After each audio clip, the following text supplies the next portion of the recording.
সুবহানাল্লাহ আলহামদুলিল্লাহ লা ইলাহা ইল্লাল্লাহ আল্লাহু আকবার লা ইলাহা ইল্লাল্লাহ লা ইলাহা ইল্লাল্লাহ আল্লাহু আল্লাহু আল্লাহু আল্লাহু আল্লাহু আল্লাহু আল্লাহু আল্লাহু আল্লাহু আল্লাহু আল্লাহু আল্লাহু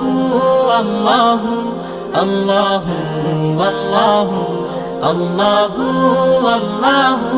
আল্লাহু আল্লাহু আল্লাহু লা ইলাহা ইল্লাল্লাহ গুনাহগার বান্দা মোরা ক্ষমা করে দাও গুনাহগার বান্দা মোরা ক্ষমা করে দাও